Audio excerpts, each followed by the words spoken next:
Hello and welcome, my dear shining being. It is I, Sylvia Hartmann, coming to you live from beautiful Eastbourne by the Sea. And this is the 101st video for the channel. And we've just broken 1,500 subscribers. Woohoo!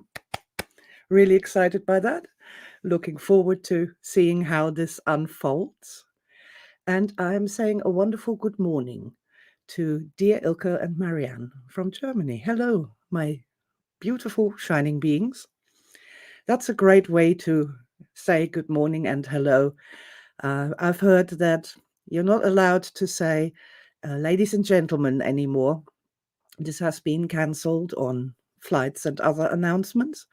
I used to always say, when I started anything at all, good morning, ladies, gentlemen, and all others. And I've been doing that since, I don't know, 1992? No, possibly further back than that. I used to do that when I used to give the animal behavior seminars all the way back now in time, 1981 going on there. Good morning, Alex. Hello. Welcome. Yeah, so I thought I'll take this opportunity and record a retrospective of where modern energy has come from, where I'm coming from, and where we want to be going into the future. That no, we've been doing this for a very long time, and we know what we've been doing, but we know what we've been up to all these years, decades, generations by now. But of course, new people coming in have not been there with us. So I thought, a retrospective would be a fine thing. And yeah, also, I am very happy if you have any questions for me to answer those, because that would be also very interesting. So I'm just going to let that happen. I watched a video the other day and there was this person on it and they said, I've got a really good life tip for you. You need to always ask yourself, how can I make this easy? How can I make this fun? And I thought that was really good advice. And so, this morning I'm sitting here, I've brushed my hair, I've chosen my pendant, I've chosen my background carefully and with much thought. And I'm thinking a retrospective of everything that's been going on for the last, I don't know, 45, 50 years. In an hour, that's going to be like really difficult and boring and everything. And I'm like, yeah, but you're not asking the question. How can I make this easy? How can I make this fun? So, yeah. Yes, the shelves are empty. Fresh start. Last weekend was the 23rd GOE Energy Conference. Woohoo! And yeah, the 23rd one. Wow. It's amazing, isn't it? That's so long. That's nearly a generation. Nearly 25 years. Oh my God. I remember the first one at the Meridian Hotel in Gatwick.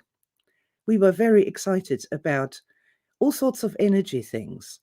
It was not just tapping, it was all kinds of different people who were working with energy coming together and sort of trying to find a common ground, a common thread that was binding us all, but everybody was using different words, different concepts. They were coming from different traditions where also different words and different concepts were used. And a lot of people were coming from sort of a strange accumulation of ideas. So some things from this religion, some things from that religion, some things from this guru and from somebody else, and some things from 6,000 years ago, and some things from 1973. And it was really quite tricksy, shall we say. Tricksy hobbits. It was difficult to, it was like we knew what we were talking about, but we found it difficult to talk about it in such a way that all the words matched or the concepts or that we could get on the same page. But there's one thing that we did get on the same page with, and that was that energy was incredibly important, that it wasn't at all, in any shape or form, something that you can just ignore, that you can just think it's not important, and that even the attempt of learning more about energy, how it works, what it is a blessing in and of itself, an absolute blessing, because it opens up this new world where things are possible that were never possible before. So that was quite a wonderful time-space event, really, in hindsight. And I think what I learned there was that we need to structure. This is the word.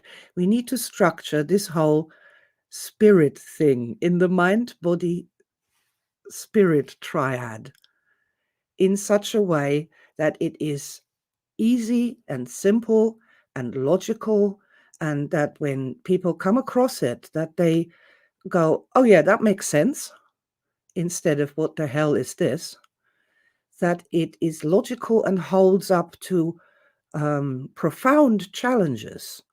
So somebody can come in and really challenge this, the logic of it, the evidence of it, everything, so that it really does stand up to challenges.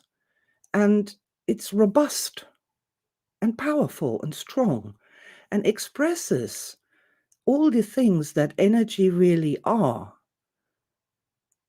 in such a way that we get a match between what is actually happening, what we can observe, what we can record, what we can write down in numbers, what we can see, hear, and feel, that matches with the theory and the words that are being used, and it becomes this one thing that is powerful and, above all else, helpful to people, to make them less crazy, make them less stressed, to give them bright new ideas how to start solving their many problems, and that we get something at the end of the day that works. My young aspects thought that this would take, I don't know, 6 months to do that. And it turns out it took considerably longer in order to, solve the conundrums. But I'm happy to say that we are here now. And this is why the shelves are empty, and why I'm saying we're going to go into something new now. It's because all the groundwork has been done. The research has been done. In some cases, there's research that's over 40 years in the making before I finally decided, yes, this is good, this is safe, this is provable, we can do this. So, yeah, interesting. It's interesting. If I'd known how long this would take, I probably wouldn't have even started. Or would I? Yeah, I would have. Yeah, of course I would have. Of course I would have. Energy is marvelous, wonderful thing. It's really a wonderful thing.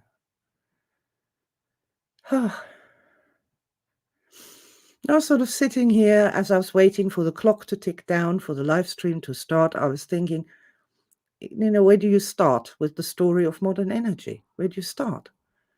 And it does start absolutely 100% with that moment where I was doing the animal behavior research and I became aware that there was an invisible something that was being exchanged between the animals and the people, and the animals and the animals, that affected their behavior as directly as somebody hitting them over the head with a piece of wood.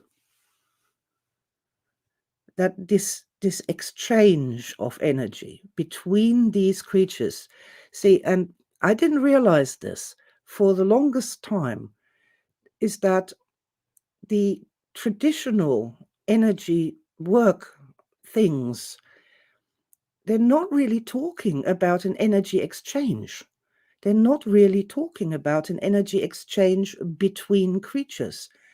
They're talking mostly about an energy exchange within a person, what's happening inside of a person's energy body. But that wasn't where I came from. I came from what happens to creatures when they're exchanging energy between them. And here's the thing, when this energy exchange becomes disrupted and the energy flow becomes diminished and chaotic, their behavior changes in direct cause and effect with that. And this is not something that's happening by the creature by itself.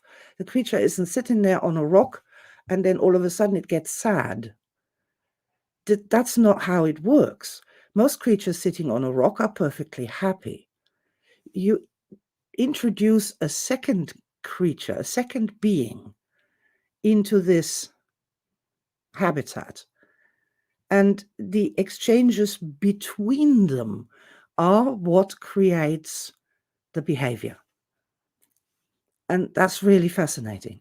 And there came then the invisible something, and I just didn't know what it was. I had no idea.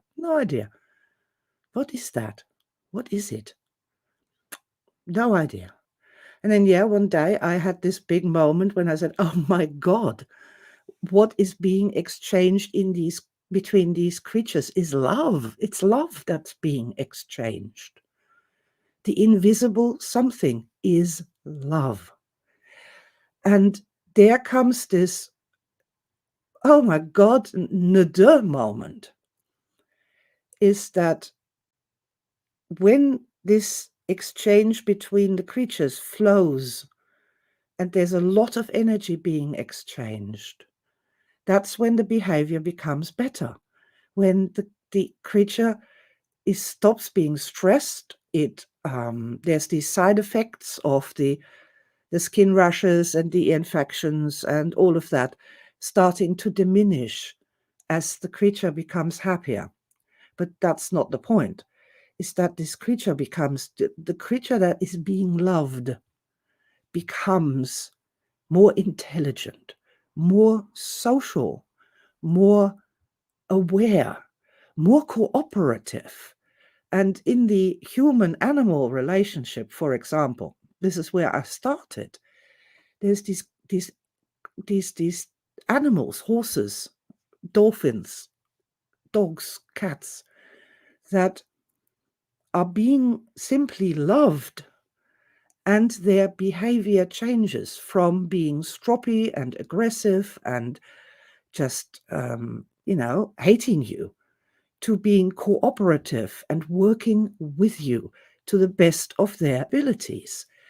And that achieving that, not with a bunch of training methods or weird training, I don't know, um, electric shock collars or whatever else sort of training aids you put into the mix there.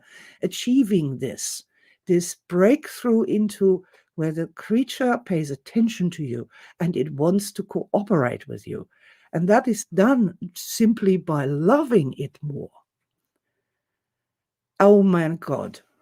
If they still had bonfires in 1980, they would have put me on it and they would set light to it for saying such a thing, that you can change the behavior of an animal simply by loving it more.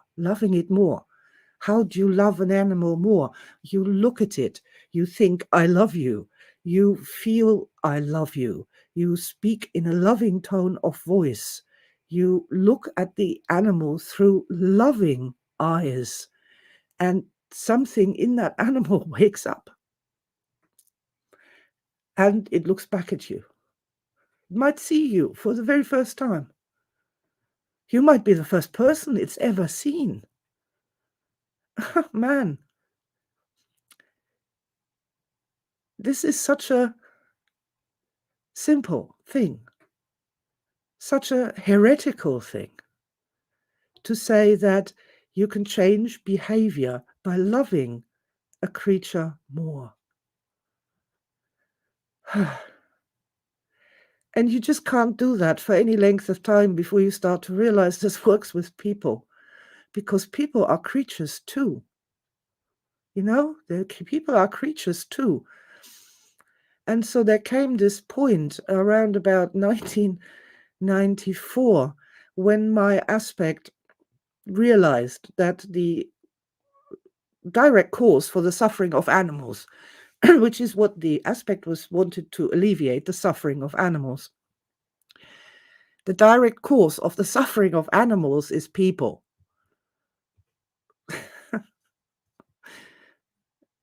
Yeah, that's I can't say anything more to that statement than that.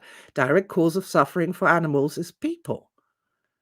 So if you want to save the animals, then you have to start with the people. The people have to change their behavior. They have to become more confident. They have to become more loving. They have to become more empowered. They have to become more able to communicate with their animals and, yeah, empathize with them, to understand the animals better. All of that only happens when this energy exchange, this flow of the invisible something, of the love, is being improved, when things are done to improve that flow of the invisible something. Yeah. And so, yeah, and that's when my aspects switched from animal behavior to people behavior. And that was just a fascinating thing, you know.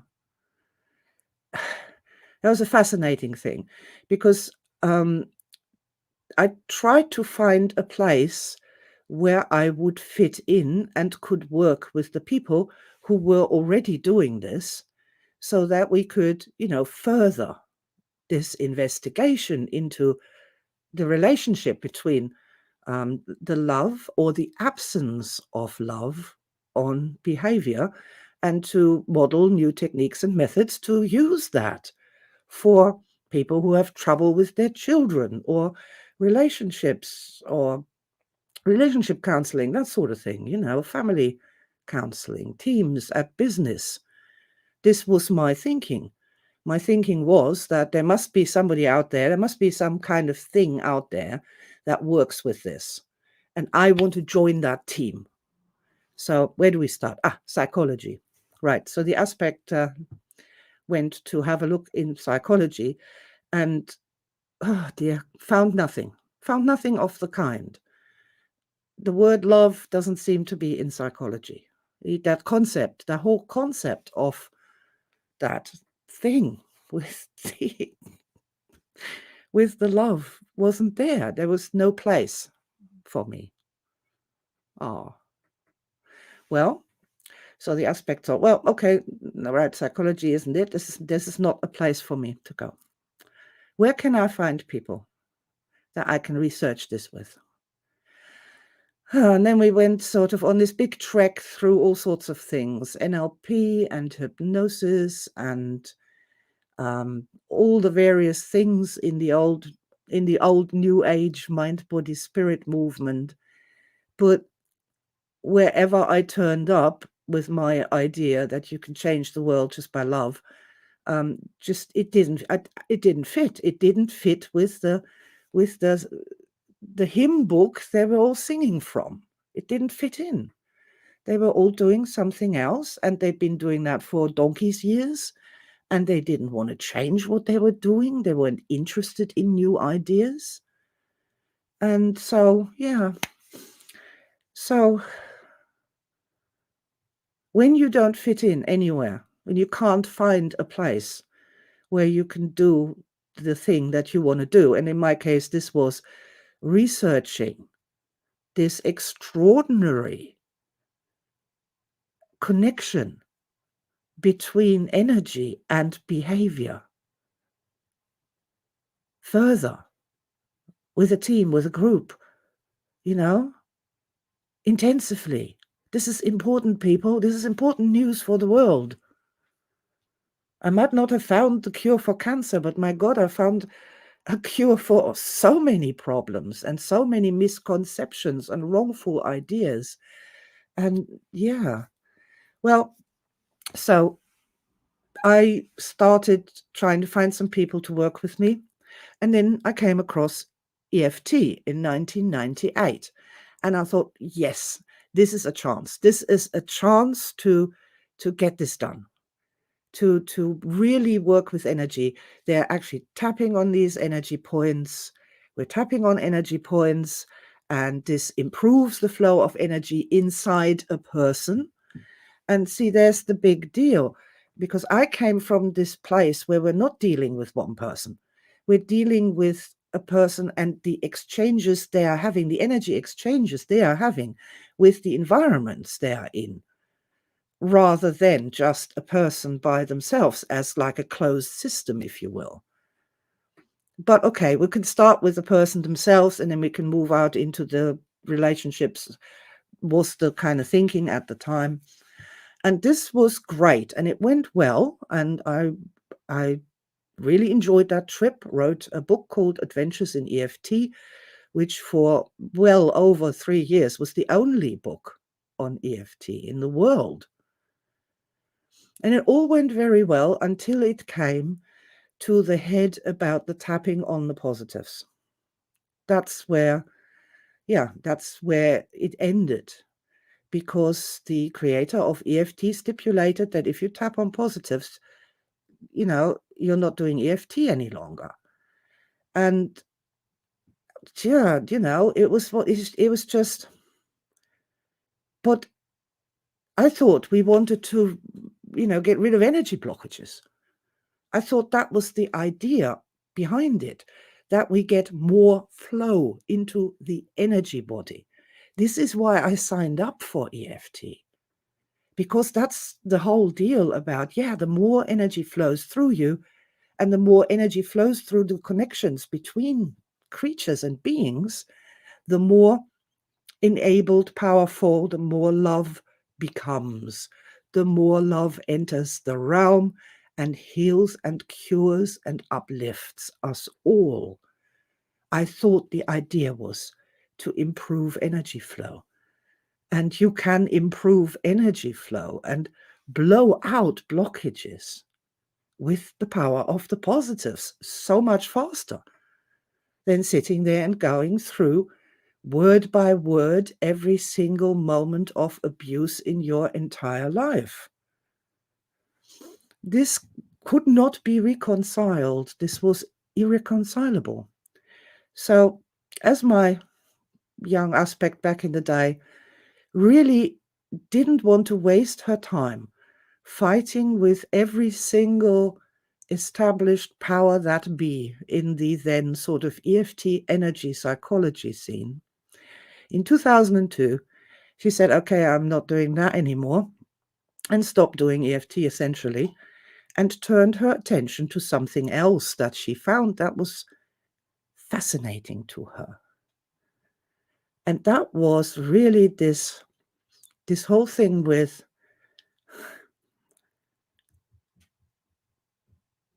the location of the energy blockages,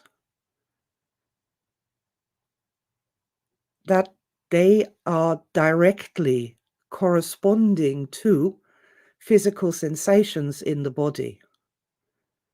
This is, again, such a simple thing, isn't it? Such a simple thing. Where is that energy blockage located? In those days, what you used to get in energy healing is people lying on their backs, and then some energy healer would come in and they would intuit where the blockages are. And I thought, well, why don't you just ask that person where it hurts when they think about their ex-husband? When you think about your ex-husband, where do you feel that in your body? Show me with your hands. Uh-huh. Okay. There's no need to intuit, is there? And the whole thing with EML, energy in motion, is just so beautiful. It just, we have a sixth sense. Our sixth sense is our emotions. Fine sixth sense sensations are intuition. The medium range energy body sensations are emotions. And the top end energy body sensations are called psychosomatics. And they're all generated by the living energy body. Isn't that cool? Isn't that wonderful? But not only that. We're not just made of blockages, are we? There's that whole realm of the positive emotions. And I knew this. Of course, I knew this, but I kind of didn't realize that other people didn't know that. So then we got the Sue scale, and we got the modern energy chart. And that was really one of those wonderful key moments where we now have something that we can show to people and explain how that works with the energy body and the emotions. And they can map that to their own life's experiences, and they can go, oh yeah, I have seen that. I have seen somebody get disturbed, more disturbed, and then freak out and throw a tantrum and then sink down into depression. I have observed this. I have observed this in my brother, in my child, in my mother. I have seen this over and over and over again all my life. And I always thought it was completely random. I had no idea where that came from. Now I know. It's energy body stress. The energy body is getting low on energy. The lower it gets, the more stressed the creature becomes. If it gets too low, the creature throws a tantrum, life or death. If still nothing good happens, we got the crash down into the depression at -8. And then we can observe how this creature either spools back up again or doesn't. And then, of course, there's this whole wonder world of the positive emotions that nobody's ever really looked at properly. The positive emotions. God, oh my God. Yes. Oh dear. Yeah. When we then came back, then some people wanted EFT trainings written by me. I said, I am not coming back to this. I am not writing any tapping trainings unless there's going to be the positive side of the modern energy chart involved, and we switch into tapping positives as soon as possible. That was 2011, and grudgingly, people said, yeah, all right then. Grudgingly, we got to tap on positives in 2011. Yay! But really, at the end of the day, 2014 positive EFT, then come on, it's not EFT if you're tapping on positives. Modern energy tapping, 2016, this is where we are with it. Really unleashing the power of the positives, the power of love to heal. And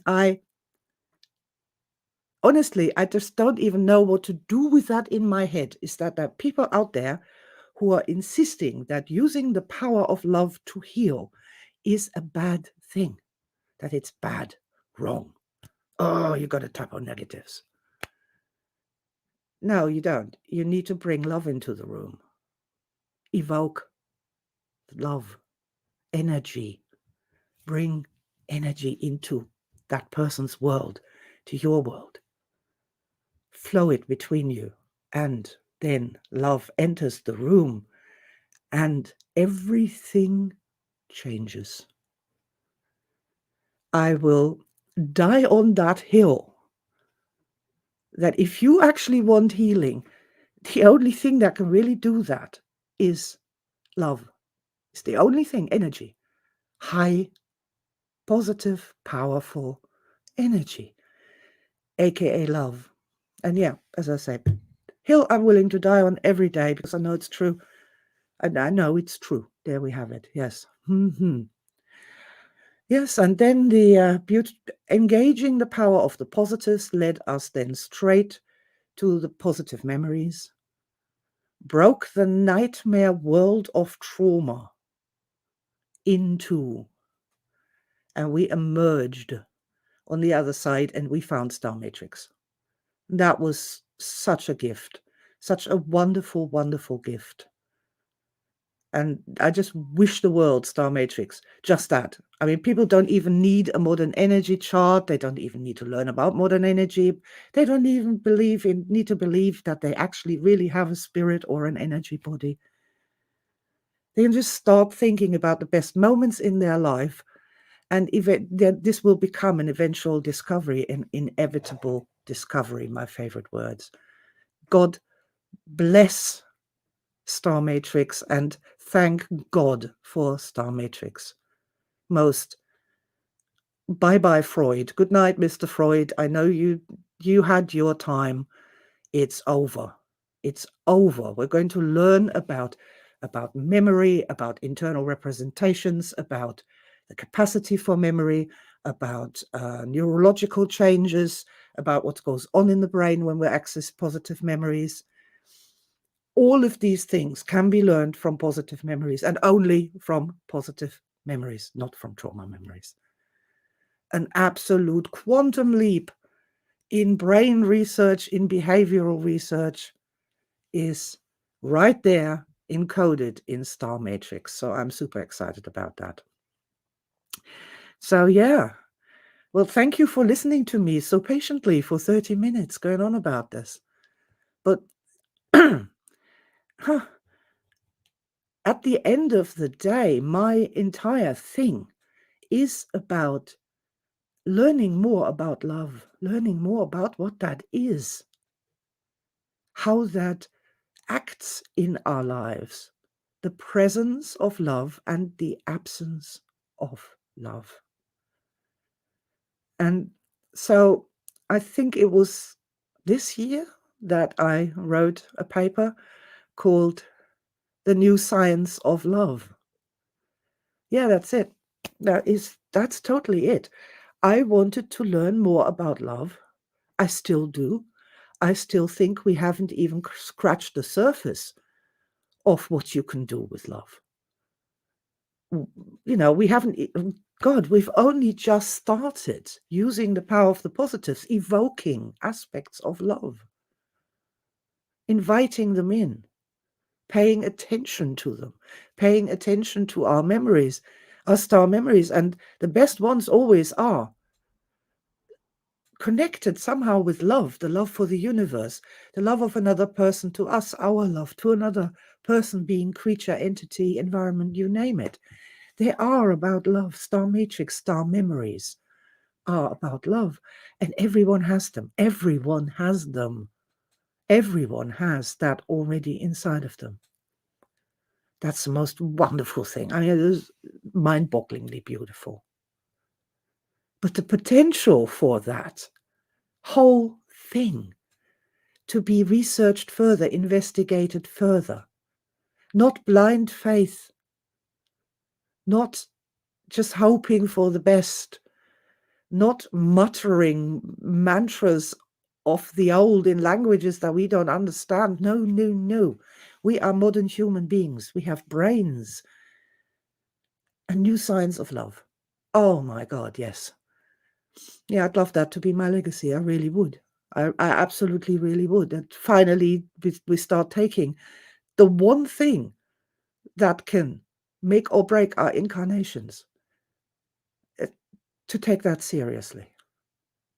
To start taking that super, super seriously. And making that a priority in our doings, our thinkings. You know, make love your goal, as they say, in songs and poetry and everywhere else. But this time, really going with, what do you mean by that? How do I do that? How does that work? What do I have to do? The how. Used to say, I like to put the how into the sage advice of the ages. You have to have a better attitude. How exactly? Therein lies the rub. But modern energy provides the how, so I'm happy with that. Okay, yeah. And so that brings us then to last week's energy conference, November 13th and 14th, 2021. And my plenary speech was about the miracle expansion, the I laid out the idea that our energy bodies are supposed to go through developmental stages and that they are supposed to expand and grow, and that we don't get to be really grown-up human beings until we have a grown-up energy body, an expanded energy body. And that every one of these expansions takes us into places that exist already. They're all around us. But the way I saw that was like finding yourself face down in a muddy puddle, and then it occurs to you finally to raise up your head and look up, and there's this wonder world, mysterious city of gold with lights and beings and all colors and Garden of Eden. And you're going, oh my God, I've been lying with my face down in the puddle for the last 20 years, and now I've raised my eyes, and look, this stuff's been here all along. I love that. It means we don't have to physically travel anywhere at all. What we need to do is expand our energy systems, and with the power of the positives, that's easy. And that's really the new start to see what happens next. So yeah, that was my quick retrospective. Thank you so much for listening. It was nice to do it and to really come back to the one thing that the GOE is about. It is about love, improving the flow of energy between beings and their environment, intrapersonally, between you and your past aspects and your future aspects, improving the flow of energy in any which way we can make that happen. Because when we do that, we bring literally more love into the room, more love into our lives, and that has powerful, positive repercussions for human beings. And if anybody ever tells you that some anti-love approach, some punishment-based, some hate-based, hate-filled approach to anything is the answer, you can pat them on the head and send them to bed early, because clearly they are not quite there yet with the understanding how things really work. Enough said. We are not here to fight those other people. We are here to simply bring more love into the world, more logic, more light, more positive experiences, enabling people to have more fun, more joy, more positive experiences, more star events, so that at the end of the day they go, yeah, this was a fun ride, and boy was I glad that I was on it. Ah. Ah. Ah. My dear friends who have been here with me, thank you so much. Do you have any questions for me, any comments, any suggestions? I would very much like to hear something from you. Our new plan for 2022 is the community energist. So that would be a person who is in their community and just knows about energy, and people can ask them about this. It's not necessarily a coach or a therapist or anything like that. It's just a human being who knows about energy. It's a program I'm very much looking forward to.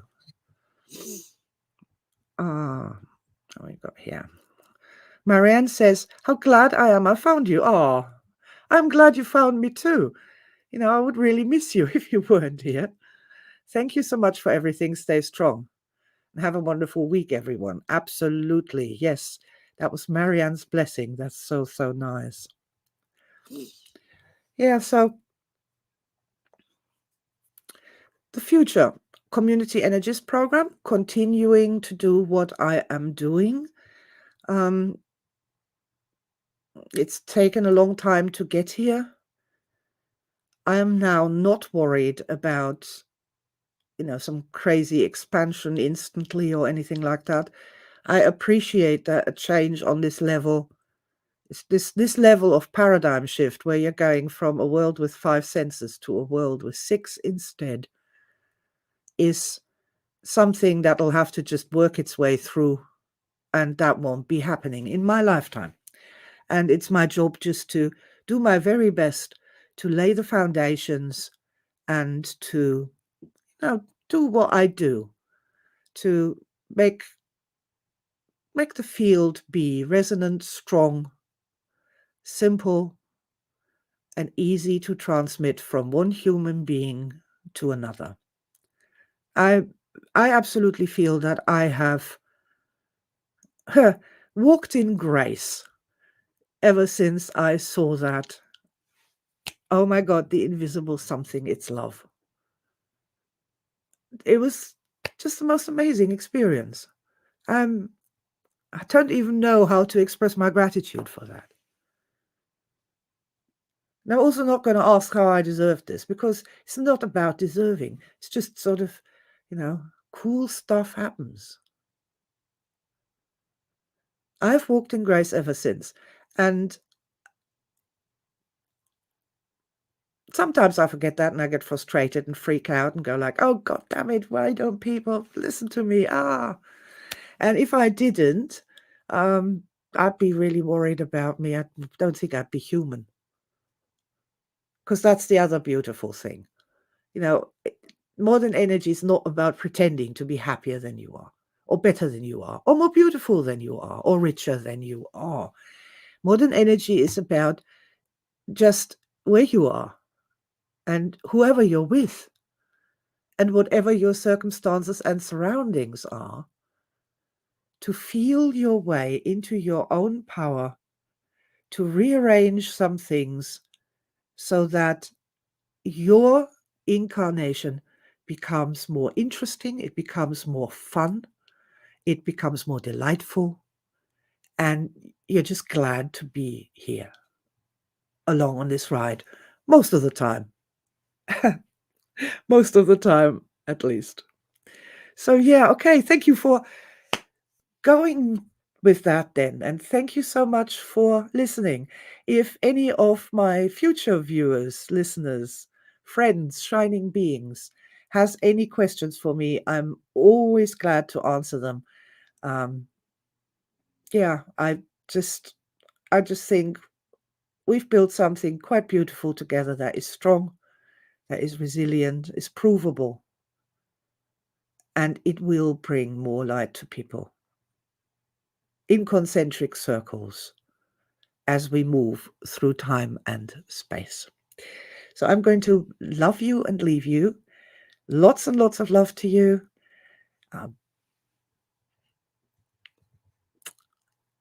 Just love the best you can. Practice your loving. And the more you practice it, the better you get at it. And the more it loves you back. So in that sense, thank you for being here with me. And I'm super looking forward to seeing you next week, Sunday Live with Sylvia. Lots of love. Goodbye.